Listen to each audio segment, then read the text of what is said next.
घर जाने लगे। जैसे ही घर में पहुंचने लगे इतनी देर में तो घर में आवाज आ रही थी, ओम ब्रह्मवे स्वाहा, ओम विष्णवे स्वाहा, ओम इंद्राय स्वाहा, ओम प्रजापते स्वाहा।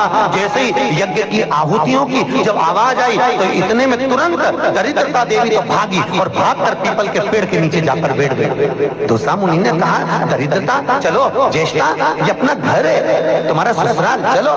ज्येष्ठा देवी कहती है, महाराज मैं नहीं जा सकती, पहले या तो यज्ञ बंद करवाओ, पूजन बंद करवाओ, पाठ घाट बंद करवाओ, अनुष्ठान बंद करवाओ, तब मैं तुम्हारे घर में आऊंगी। क्योंकि दरिद्रता उसी के घर में प्रवेश करती है जिसके घर में कभी पूजन पाठ नहीं होता। तो मैं इस घर में जाऊं कैसे? इसके घर में तो पूजन पाठ हो रहा है, मैं नहीं जाऊंगा।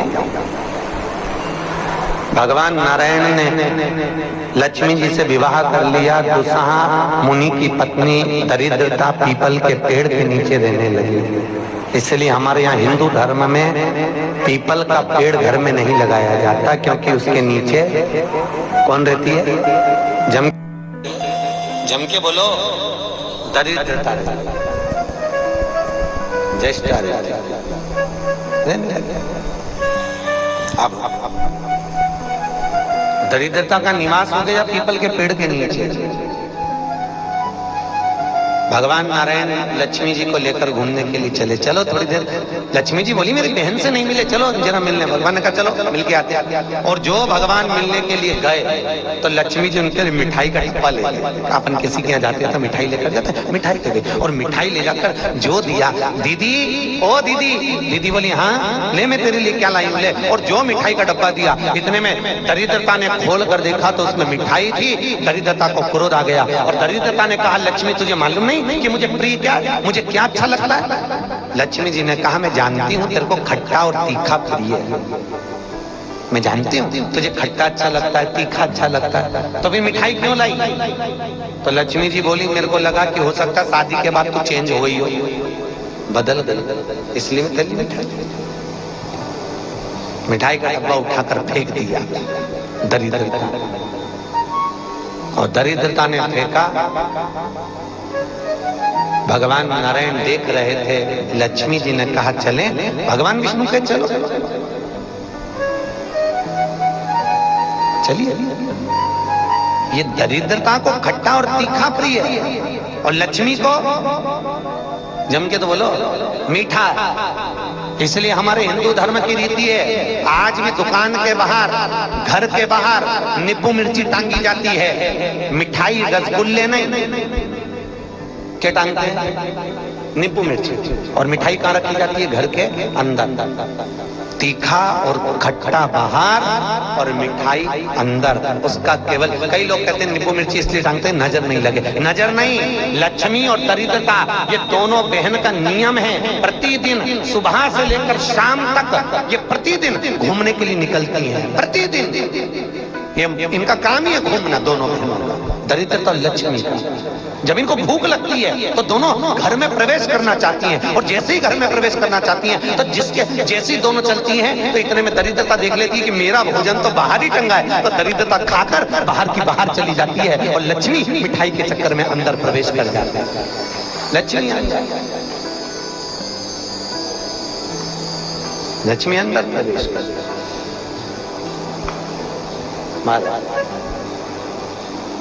इसलिए आज भी नींबू और मिर्ची, हमारे यहाँ शास्त्र रीति है महाराज, 4 चीजें बेटी की विदाई में नहीं देते। कितनी चीजें? 4। पहली झाड़ू, क्या? झाड़ू। दूसरे नंबर पर चलनी, आटा छानने की चलनी।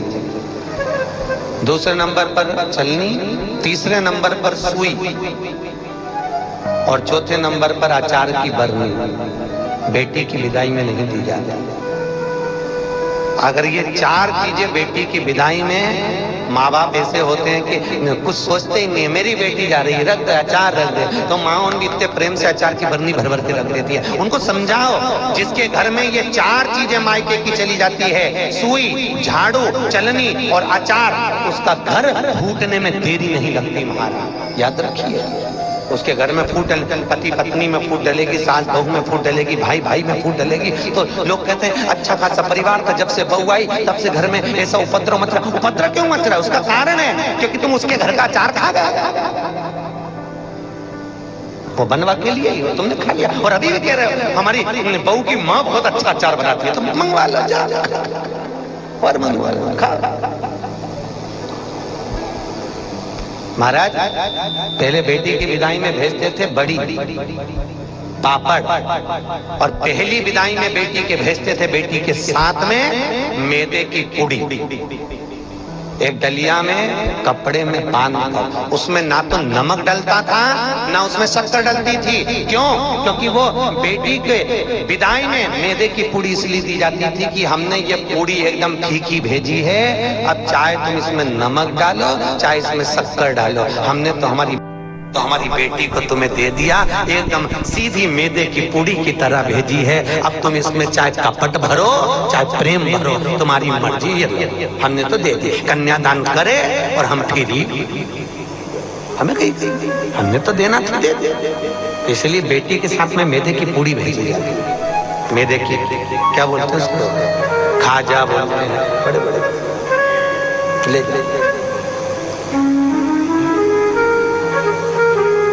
खट्टा तीखा नहीं देते। अब तो पहले तो ब्राह्मण की थाली में भी खट्टा नहीं परोसा जाता था, और तीखा भी, मिर्ची भी इतनी नहीं डालते थे कि ब्राह्मण की थाली में तीखा। आज के जमाने में तो पंडित लोग ही कह देते लाओ जरा अचार हो तो लिया बनी का,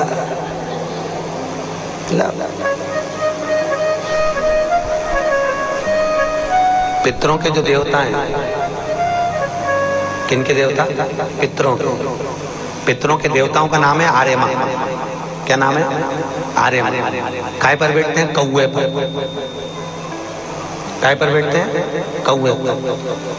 और पितरों के देवता जब आर्यमा श्राद्ध पक्ष में जब घूमने के लिए निकलते हैं तो उनके भोजन में केवल एक मीठा ही दिया जाए। आज के जमाने में सब्जी बनने लगी साफ श्राद्धों में, नहीं तो केवल खीर और पूड़ी बनती थी, गुलाब जामुन रसगुल्ला बनता था, ये बनाकर खूब खिलाते थे, मंगोड़ा बनता था।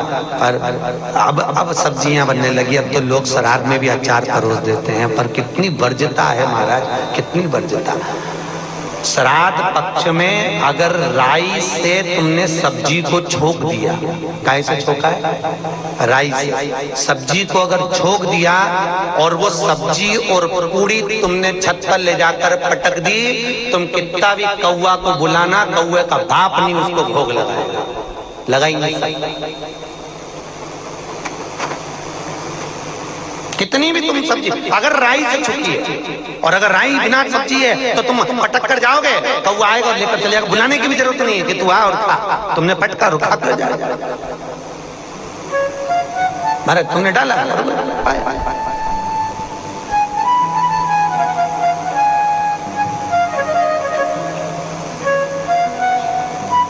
उसको। हमारे यहाँ शास्त्र दरिद्रता को खट्टा और तीखा प्रिय है। इतने में भगवान जाने लगे। लक्ष्मी जी ने कहा हमारी बहन से मिलने के लिए आए हो, कोई वर दीजिए। भगवान नारायण ने कहा लक्ष्मी आज शनिवार का दिन है, जिस दिन लक्ष्मी और नारायण दोनों इस पीपल के पेड़ के नीचे आए हैं। सुन दरिद्रता देवी, इस पीपल के वृक्ष के नीचे जो शनिवार को दिया लगाएगा वो लक्ष्मी और नारायण को अपने घर ले जाएगा। इसलिए शनिवार के दिन पीपल के वृक्ष के नीचे दिया का प्रमाण है महाराज। और सुन दरिद्रता देवी, तेरे पेड़ के नीचे जो खाली हाथ आएगा तू उसके घर में प्रवेश करेगी, और जो भरे हाथ से मतलब पानी का लोटा ले जाओ, कंकु ले जाओ, चावल ले जाओ, रोली ले जाओ, कुछ भी, जरा सी शक्कर ले जाओ, गुड़ ले जाओ, आटा ले जाओ, और पीपल के पेड़ के नीचे कभी खाली हाथ मत जाओ। अगर तू खाली हाथ कोई आया तो तू उसके घर में प्रवेश करेगी। दरिद्रता देवी बोली ये तो तूने अपने अपने मन की बात कर ली लक्ष्मी, मेरा क्या पीपल के वृक्ष के नीचे। इतने में तुरंत भगवान बोले तू बोल तुझे क्या चाहिए। दरिद्रता देवी बोलती है 7 दिनों में एक दिन मेरा होना चाहिए पीपल के पेड़ के नीचे। भगवान ने कहा मांग ले, केवल एक रविवार का दिन इस पीपल के वृक्ष के नीचे मैं अपने पति को रिझाने के लिए नृत्य करूंगी, और अगर कोई रविवार के दिन पीपल के पेड़ के नीचे आएगा तो मैं उसके घर में हमेशा के लिए जाकर विराजमान हो जाऊंगा। भगवान ने कह दिया तथास्तु। तथा इसलिए केवल एक संडे का दिन ऐसा होता है जिस दिन पीपल के पेड़ के नीचे दिया नहीं लगाया जाता, बैठा नहीं जाता, प्रणाम नहीं किया जाता, परिक्रमा नहीं लगाया जाता। केवल जिनकी दीवालों पर कहीं पीपल लग जाता है ना, किसी किसी के घर में लग जाता है दीवालों के ऊपर, तुम कितना भी पीपल उखाड़ना वो वापस लग जाएगा, फिर उखाड़ो फिर लग जाएगा।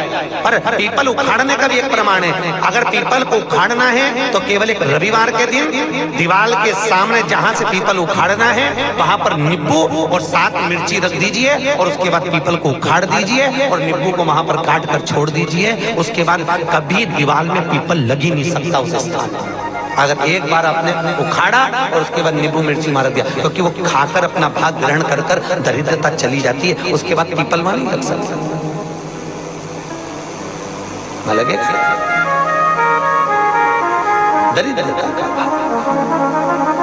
शास्त्र कह रहा है भगवान जितने स्वरूप में विराज रहे, भगवान ब्रह्मा जी कर रहे हैं ये नारायण का मस्तक का है, इनका चरण का है। भगवान विष्णु बोले ये मेरे भगवान, ये मेरे पिता है। और पिता के मन के बात को जानना, पिता के भाव को जानना, पिता और माता को पहचानना, यह बहुत कठिन बात है साहब। दुनिया का कोई व्यक्ति अपने माँ बाप को नहीं जान सकता। जब तक जिंदा है तब तक लगता है ये मेरे हैं, उसके हैं, ऐसा करा वैसा करा, माँ ने ऐसा करा, बाप ने ऐसा करा, परिवार ने ऐसा करा, ऐसा करा, माँ ने ऐसा करा, बाप ने ऐसा करा, परिवार ने ऐसा करा, कुटुंब। अरे भाई चले गए, उसके बाद में फिर रोते हैं, भोग लगाते हैं। क्या मतलब जीते जी दंगम दंगा, मरे पीछे पहुंचा जी गंगा। क्या मतलब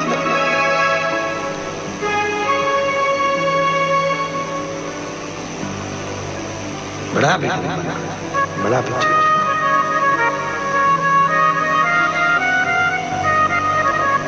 कर सेवा तू लगन लगा कर, मन में सच्चा भाव जगा कर, ये की आंखें खोलो रे, जय श्री कृष्णा बोलो रे।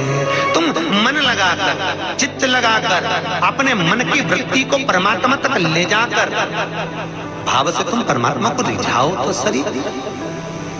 कई लोग कहते हैं हमारी माँ कपट रखती है, हमारे पिता हमको अपशब्द कहते हैं, हमारी माँ हमारी सास हमको आड़त। बोलने दो, उनको बोलने का काम है, बोलो। और याद रखना जितनी जितनी तुम्हारी बुराई होगी तुम उतने उतने स्वस्थ होते चले जाओगे, उतने प्रसन्न।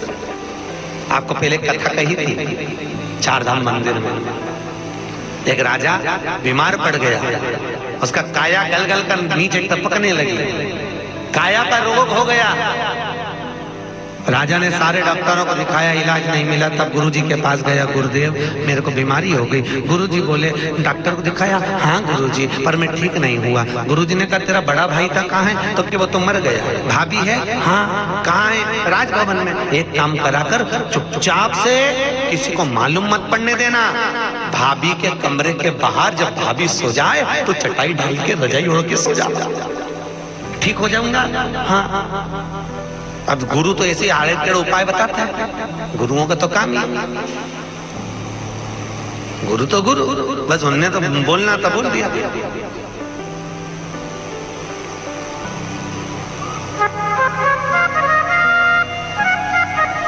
तो गुरु तो गुरु।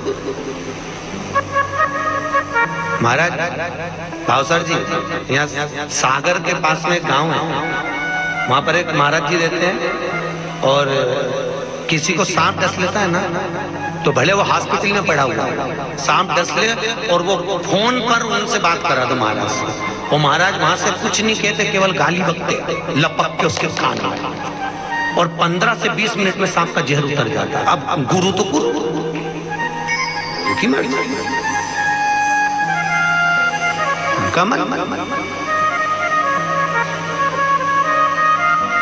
ये यही की बात में तुम्हारे उज्जैन के पास में कौन सा गाँव है बाबा, आगर के आगे एक गांव है कोई सा, वहाँ बिच्छू का जहर उतारा जाता है। किसी को बिच्छू काटा हो तो उसको ले जाए और ले गए, या कुत्ता काटा हो तो ले जाओ और ले गए। जैसी तो वैसी तुमने बस जाके किया, महाराज इसको कुत्ता काट गया, वो उठ के आएगा, बोलेगा चलेगा कुछ नहीं, और ऐसा देगा धर के गाल पे और कहते जाओ अड़भंग। गुरु गुरु अरभंग, ये गुरु का दर्शन कर रहे आप, एक अरभंग होंगे। हम भले ना मिले हैं पर उनका स्वरूप कह रहा है कि अरभंग हो। जा कल मैं बैठ जा, गुरु अरभंग सोचता नहीं, गुरु केवल बता देता है जा ऐसा कर ले। वो गुरु गुरु होता है, उसके जीवन में उसने जो भजन करा होता है, उसका प्रताप की पुण्यता देता है वो कि तू कर दे। गुरु जी ने कहा भाभी है, हाँ उसके कमरे के बाहर जाकर चादर डाल के सो जा। गुरु जी उससे ठीक हो जाऊंगा, बिल्कुल हो जाएगा, जा तू सो जा। एक नौकरानी ने देख लिया, राजा तो भाभी के कमरे में जाके सोता, बताओ भाई मर गया तो इतना खोला राजा। उसने दूसरी नौकरानी से कहा, दूसरी तीसरी से कहा, तीसरी। Even during mass layoffs and peak recessions, if you know how to find, उसने दूसरी नौकरानी से कहा, दूसरी तीसरी से कहा, तीसरी चौथी से कहा। पूरे नगर में बात हो गई कि राजा इतना कपटी इतना खोला कि भाभी के कमरे में जाके सोता, भाई मर गया। पूरे नगर में बात हो गई, लोग थू करने लगे और राजा का शरीर एकदम बढ़िया चकाचक हो गया, एकदम बढ़िया। राजा नारियल लेके गुरु जी के पास गया, गुरुदेव मैं ठीक हो गया। पर गुरु जी मैं ठीक हुआ कैसे, ये तो बता दो। गुरुजी ने कहा, अरे राजा तेरे पाप इतने बढ़ गए थे कि तेरे शरीर से टपक टपक के गिर रहे थे।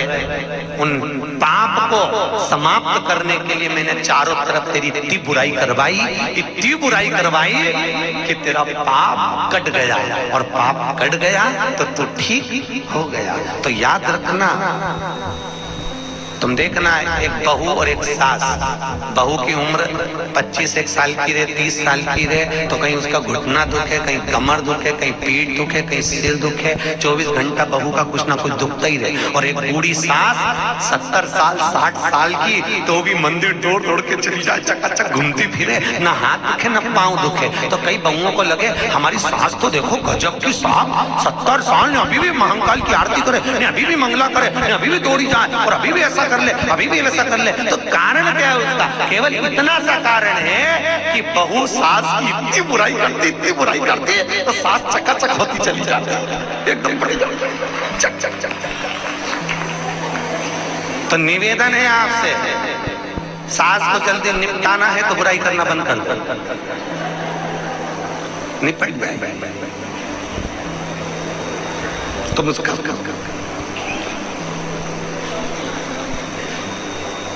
तुम बुराई करना बंद करो, जल्दी निपटेगी। और तुम जितनी बुराई करती रहोगी वो उतनी सच उतनी तैयार उतनी ले।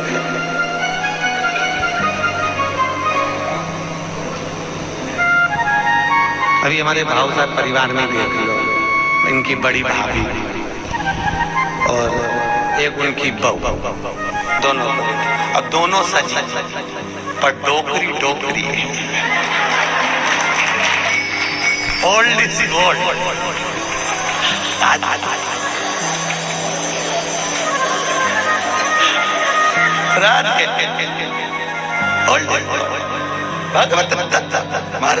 हम समझ गए, हम सवेरे गए थे तो हमने जान लिया कि ये दवाई का असर, ये सत्संग का असर।